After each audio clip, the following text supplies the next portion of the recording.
Salut à toi, je m'appelle Martin Pintal. Aujourd'hui, on est le 6 février 2021. Je souligne la date pour la simple et bonne raison qu'il va y avoir un petit lien avec des dates tout à l'heure, donc ça va être une bonne façon de se repérer dans le temps. Aujourd'hui, je parle de mes actions quotidiennes, concrètement, ce que je fais pour arriver à avancer dans la vie et surtout à atteindre mon objectif qui est de changer de vie.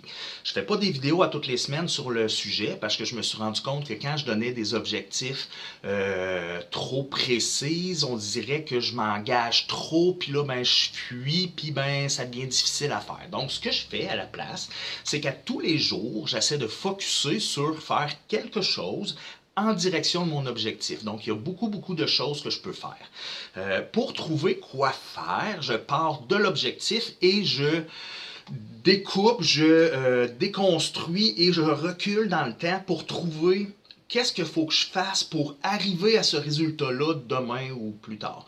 Donc, je prends un exemple concret. Je veux vivre de YouTube. Pour arriver à vivre de YouTube, j'ai une étape cruciale. Je dois m'impliquer. Je dois être disponible et donner du temps à mon projet. Donc, si je travaille pour YouTube, ben, un 40 heures semaine devrait être un investissement de temps relativement raisonnable. En ce moment, c'est pas ça qui arrive. Donc, j'ai un problème déjà là avec le premier point pour arriver à mon objectif. Je suis déjà défaillant. Donc, là, en ce moment, on part de ce problème-là, mon problème de temps que j'applique à mon projet et on creuse encore. OK? Qu'est-ce que je fais pour gagner plus de temps? Où je perds mon temps?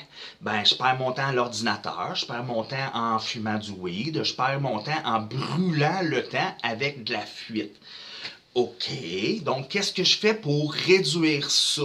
C'est pas aussi simple que de dire, ben, 1 heure par jour, je vais faire autre chose. Non, parce que là, faut pas oublier un détail, c'est que j'ai 20 ans derrière de routine de fuite. Donc, couper, casser cette routine-là va impliquer beaucoup de stratégies différentes pour arriver à générer ce que je veux. Donc, première des choses, si je veux réduire mon temps d'ordinateur, réduire ma consommation, je dois faire des petites actions au quotidien pour m'approcher de ça. Donc, si je veux réduire ma consommation, essayer de commencer à consommer un petit peu plus tard. Quand je suis rendu à prendre une puff, ben faire comme ah ben sais-tu, celle-là, je vais la skipper, je vais en prendre une autre plus tard. Puis mettre de côté, ça peut s'appliquer avec n'importe quoi. Hein? Quelqu'un qui a un problème d'alcool ou autre, ça peut s'appliquer. L'objectif est de diminuer ma consommation au maximum. Plus je vais diminuer ma consommation, moins je vais fuir. Ça, c'est ce que j'ai l'impression, c'est ce que j'espère. Donc, moins je vais fuir, plus je vais avoir du temps pour appliquer à autre chose. Donc, mon objectif pour avoir du temps, diminuer ma consommation et par le fait même diminuer mon temps d'Internet. Pour arriver à faire ça, qu'est-ce que je dois faire? Je dois trouver quelque chose à l'extérieur d'Internet, à l'extérieur de la consommation qui m'intéresse. Je dois trouver quelque chose qui va me motiver. Si je ne suis pas motivé à faire des bébelles en dehors d'Internet, tu penses qu'il va se passer quoi? Ma tête va crier non-stop. Retourne sur Internet, qu'est-ce que tu fais? Puis je l'ai essayé, puis c'est ça que ça a fait. Donc, il faut que je trouve une activité qui va me motiver en dehors. Fait que ça, c'est déjà pas simple. Ensuite de ça, pour réussir à avoir du temps, ça prend aussi de l'énergie. Parce que si je veux investir du temps et que je suis pas capable de faire plus que 2 heures dans ma journée parce que j'ai pas de fuel en dedans, j'ai pas de jus, c'est un autre problème. Donc ça, dans mon cas à moi, qui mange vraiment mal, la réalité, c'est que je déjeune avec un petit bagel le matin, je prends 2 Monsters dans ma journée que j'étire sur une période de 8 heures. Puis le soir, ben, je mange un petit repas. Le petit repas peut impliquer 2 cannes de bin, là. Fait que côté fuel, c'est pas facile. Fait que j'ai de la job à faire là, en s'il vous plaît. Parce que si je veux réussir mon objectif premier, je dois avoir du temps. Pour avoir du temps, je dois avoir de l'énergie. Je dois être en forme, je dois être motivé. Pour être motivé, qu'est-ce qu'il faut? Ben, il faut que je dorme bien. Donc, il faut que j'aie une belle hygiène de vie. Sinon, je suis pas en mesure de le faire. Pour être motivé, qu'est-ce qu'il faut? Ben, il faut que mon moral soit bon. Comment je peux influencer mon moral? Ben, en me levant le matin, je peux me dire, aujourd'hui, ça va être une bonne journée.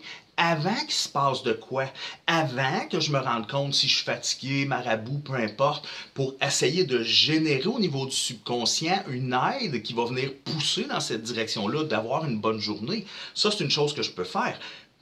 Hygiène corporelle, le fait de me raser, le fait de prendre des douches, le fait de me voir dans le miroir, pas tout déglinguer puis pas tout maganer, me donne un coup de main sur l'estime personnelle.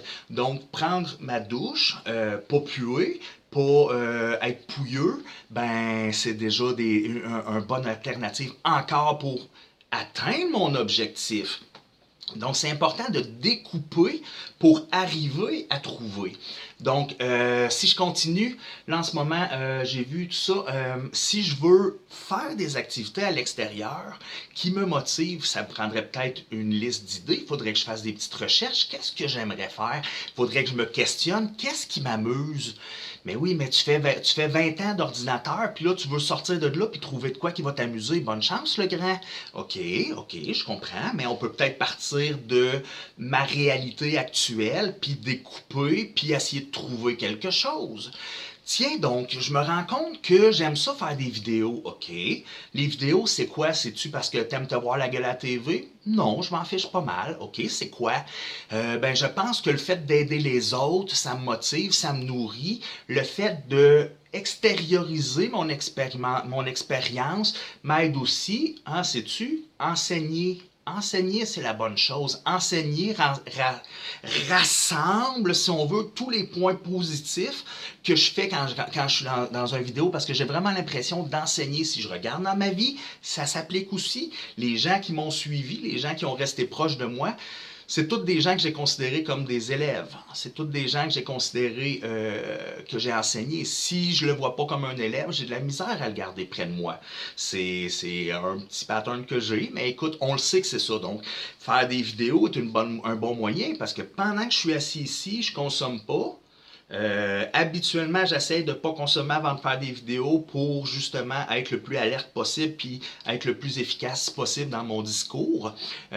Donc, automatiquement, c'est encore moins de consommation.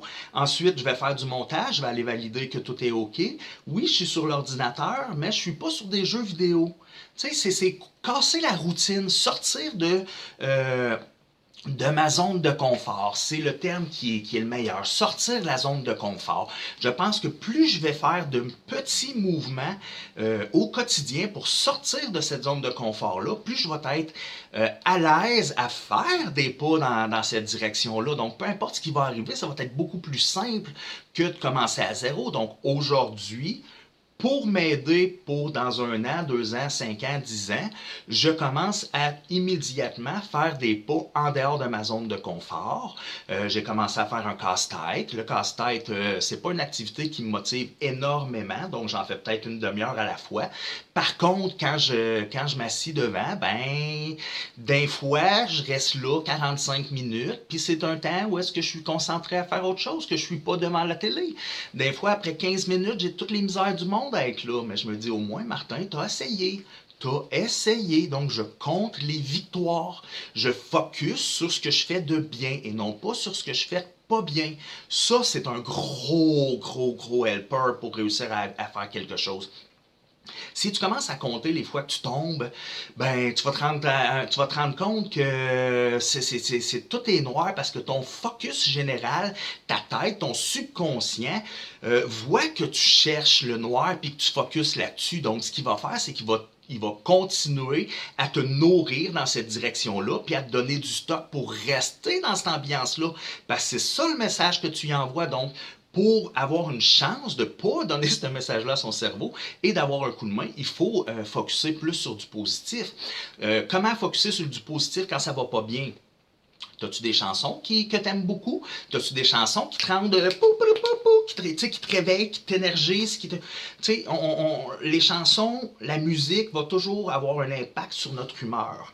Donc, si on trouve les chansons qui nous sortent de notre mauvaise humeur pour l'espace de quelques instants, puis qu'on se dit c'est ça que je veux, puis qu'on essaie de focusser là-dessus, ben on peut consciemment changer le beat de la journée. On peut consciemment décider que ça aille bien. Puis à partir de là, ben, je sors de mon pattern, je sors de mes maudits mécanismes de défense. Donc c'est tous des façons de faire, des choses que j'essaie d'appliquer au quotidien.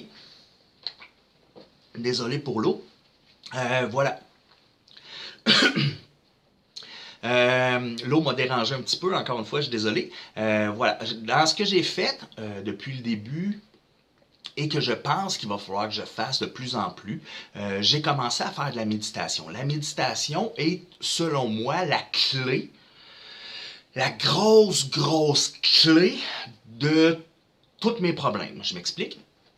La méditation permet de focusser l'esprit, permet de réduire l'interférence au niveau de l'esprit, permet de voir plus clair dans certaines situations, permet d'être plus objectif dans certaines situations. Donc, c'est un meilleur, si on veut, contrôle sur ce qui se passe. Je pense qu'avec la méditation, j'aurais moyen de contrôler mes émotions, qui fait que je pourrais ne pas avoir peur de les laisser sortir. En ce moment, j'ai la chienne comme pas possible de jouer dans mes émotions parce que je le sais que ça va faire mal. Tandis que si je suis conscient que j'ai les outils nécessaires pour contrôler si jamais ça déborde, ben je suis plus en sécurité de le faire. Donc instinctivement, du côté primal, j'ai rien qui bloque.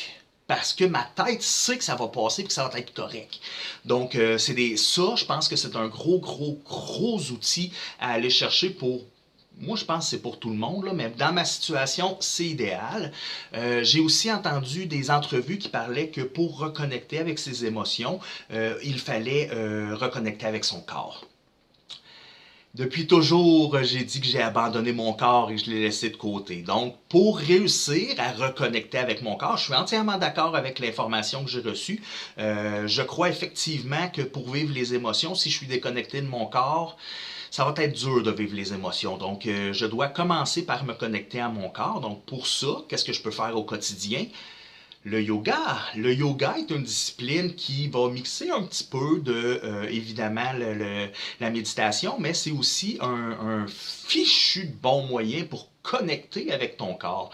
Le nom du yoga, la définition du yoga, je me souviens même pas, mais c'est quelque chose comme unité ou le mot yoga lui-même, la définition exacte. Bref, c'est quelque chose pour dire que on se ressent sur soi et bon.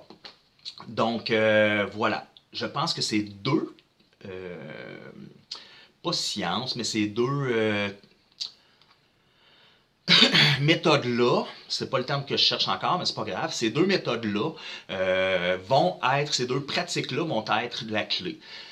Évidemment, bon, méditation, pour moi, c'est relativement simple, j'insiste sur le mot, parce que je réfléchis toujours. Donc, c'est quand même quelque chose que j'ai déjà essayé de faire la méditation pour calmer mon cerveau dans le passé. Donc, j'ai déjà fait des petites bribes de méditation à gauche, à droite, qui fait que j'ai quand même un petit background, puis que mon cerveau comprend aussi qu'est-ce que j'essaie de faire. Donc, j'ai quand même relativement d'aisance à faire de la méditation aujourd'hui à cause que dans le temps, j'en ai pratiqué. Le yoga, j'ai aussi pratiqué du yoga. Je me suis inscrit, j'ai fait 2 sessions et demie. J'ai même eu un prof de yoga personnel qui est venu à la maison. J'ai déjà fait du yoga dans ma vie. J'ai beaucoup de difficultés à le faire. Honnêtement, je ne me rends même pas à installer le tapis à terre. Là. Je me rends même pas là. J'ai beaucoup de travail à faire là-dessus. Ça, c'est mon gros côté que, écoute, j'ai refusé de voir mon corps. Littéralement. J'ai littéralement dit, j'abandonne mon corps pour ne focusser que sur ma tête. C'est des promesses que je me suis faites, c'est des engagements que j'ai pris avec moi-même dans le passé, là, quand j'avais 20-25 ans. Là, donc, ça fait longtemps que j'ai abandonné mon corps. Fait que travailler mon corps, c'est une grosse job. Qu'est-ce que je fais pour arriver à faire ça au quotidien? Je m'étire. J'essaie de prendre l'habitude de m'étirer à tous les jours. Je me rends compte que ça aide beaucoup pour mes mal de tête. Juste étirer mes jambes, là, j'ai presque plus mal à la tête. Habituellement, je suis très pogné dans les trapèzes, puis dans le milieu du dos, puis dans le cou. Là, c'est intense. Le fait d'étirer mes jambes, mes mollets, surtout, là, je me suis rendu compte que ça l'aidait beaucoup. Le concept sur lequel je me suis basé pour arriver à cette déduction-là, c'est que le corps est lié par plein de nerfs, puis de tendons, des choses comme ça, qui sont tous interreliés ensemble. Et quand tu réussis à étirer, parce que quand tu fais des étirements, tu étires le muscle, tu étires le tendon, tu donnes une chance, tu donnes du lousse, ben ça réduit la tension sur le reste du corps. Puis si ça réduit la tension, ben je pense que c'est ce qui fait que j'ai moins mal à la tête. Donc voilà, c'est une des choses que je fais aussi au quotidien. Je veux essayer de prendre des marches. Ça, c'est le genre de choses qui va arriver, que je vais avoir des succès une fois sporadiquement de temps en temps. Ça va être difficile de prendre une routine sur ça, j'aimerais bien, mais on y va une étape à la fois. OK? Donc, c'est cela. Si je regarde par le passé, j'ai commencé à faire des vidéos le 6 octobre. J'étais magané comme pas possible. Je n'avais pas d'énergie, je n'avais pas de motivation, je n'avais pas de but. Je me rends compte que sur les vidéos, j'avais les épaules basses. Vous pouvez voir des vidéos dans ma catégorie, là, playlist, les premières vidéos que j'ai faites. C'est particulier. Le ton de voix était différent. L'énergie dans la voix n'était pas là. Les yeux, écoute, c'est sur tout. Honnêtement, la différence est bonne. Ceux qui me connaissent de proche remarquent une immense différence. Là, on parle de 4 mois à peu près. Là, c'est pas énorme là, comme délai dans une vie sur lequel je m'applique à faire du changement. Donc, voilà, je pense que pour résumer le message que j'essaie de passer ici aujourd'hui, ce que j'essaie de faire comprendre, c'est que le petit train va loin, le concept de l'effet cumulé, d'en faire un petit peu à tous les jours, c'est majeur. Et l'idée de focusser sur le positif, focusser sur les victoires, aide énormément à atteindre nos objectifs.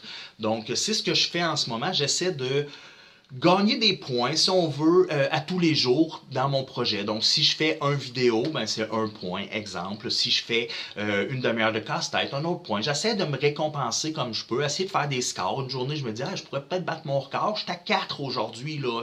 Je pourrais peut-être essayer d'en faire un 5e. Puis, tu sais, ces petits défis-là vont m'aider à passer au travers. Puis, ça fait aussi que je focus pas sur le négatif. Si je passe 3 jours sans rien faire, j'essaie de l'oublier. J'essaie de me réjouir de ma première victoire après celle-là, puis de dire, il est à temps, on est reparti, puis de rester là-dessus. Puis le fait de réussir aussi à me forcer, pour moi, c'est important, parce que si je me laisse le choix, la réponse est non. Oh my goodness. Ouais, fait que voilà, c'est tout pour moi aujourd'hui. Je t'invite à t'abonner à ma chaîne. Je vais mettre un petit lien, là, ma face dans le coin. Tu vas pouvoir appuyer dessus pour t'abonner à ma chaîne si ça t'intéresse. Sinon, tu peux me laisser un petit like aussi. Ça donne une indication aux gens que c'est un contenu intéressant. Je t'invite à partager, évidemment. Puis, honnêtement, je suis très content que tu sois là, que tu sois encore à la fin du vidéo à ce moment-ci. C'est très bon signe. Merci de ton support, j'apprécie et je vois ces détails-là. Donc, merci beaucoup. Bonne journée, à la prochaine!